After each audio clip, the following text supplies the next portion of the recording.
pretty warm conditions out there. They weren't holding back on you guys. Yeah. Well, I guess that's the name of the game this time of year. Pre-season is training the heat, training for long periods and that. But it's it's good. The guys had a good workout today. It's good. We haven't heard from you in a while. Where are you at with your recap?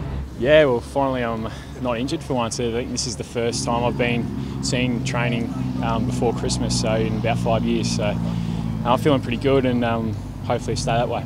How exciting is that? I mean, that must give you a huge thrill. Yeah, it's good. It's most guys are complaining about training long days and all that kind of stuff, and I'm not too bad. I'm sort of right into it, bit of energy into it. So real happy to be out there, and the body's feeling great. So sight set on round one? Yeah, definitely. Yeah. So the plan is just to keep training really hard and get my body to a new level without getting sore and injured. So definitely thereabouts for round one. Yeah. So when did you get back to full fitness? About 2 weeks before we actually started. So the shoulder surgery and then the hip surgery after the season, there was a timetable that was the plan for me to be training fully by the time we come back in mid-November. So so far that's been ticked off, so good. So you're doing all the competitive stuff now? Yeah, all good. Obviously I'll be heavily taping my shoulder for the rest of my career now, but the shoulder's really good. The surgeon's done really well with that, so I'm feeling really confident in it. And from a mental point of view, complete faith in it as well.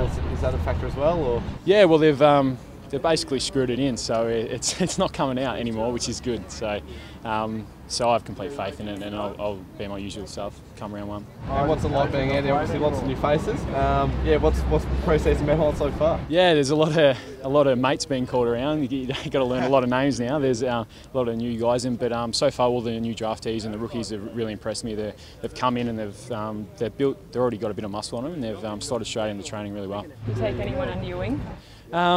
Obviously Darcy Moore in the back line. I like new backline guys. So, but like I said again, like we're trying to create a culture where everyone's welcome, they feel safe at the club, and so they've slotted in really well. Is it too early to sort of be talking about expectations for next season? Definitely. obviously we want to win premierships, so I wouldn't be out on the track busting my ass in this heat. So we'll definitely be aiming high. We won't be holding back this year. Obviously had a horrid couple of years. Do you think you're finally over the hurdle now? Yeah, definitely. I'm not going to say I'm not. So I'm just going to. I guess you've had so much sort of bad luck and injuries and that, but I guess you've got to put that aside and just play your own game, go back onto your instincts, and that's what the next 2-3 months are about, building that confidence and strength and base so I can attack the game as per usual.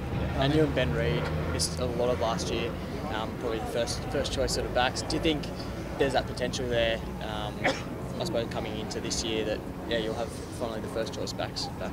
Yeah, it'll be good for the coaching staff, I guess, and I guess the guys that filled in last year did a really good job under the circumstances. So I guess there'll be hot competition for spots, which I know in the past breeds a good culture and good success come out game day. So I'm looking forward to that bit of competition for spots. How do you see Frost and Keefe? Yeah, really good. They've They've got another 20 games of senior footy under their belt, and that's a world of experience. And they've played against some of the best players, and not every time won. And they've got goals against them, but they've learnt and got the experience from that, and that's invaluable. So they've come back training really hard. So me and Reedy have got to stay on the park and then actually have a crack at them. Yeah. Just on 2014, what was the toughest point? Was it sort of watching the boys each week, knowing that you couldn't be out there? What was the hardest part to deal with? Yeah, definitely. I guess. Start of last year, it was that sort of transition where guys like myself and Ben Reid and Tyson Goldsack became the senior guys at the club. And it was really our turn to take over and take the mantle of leadership roles and stuff like that. So to invest so much in pre-season and then not be able to play throughout the year was tough. And I guess that's given me a little bit of fire in my belly to really go forward and step it up this year. And we've seen Steele and Freo do well in time trial so far. Is anyone particularly taking your eye?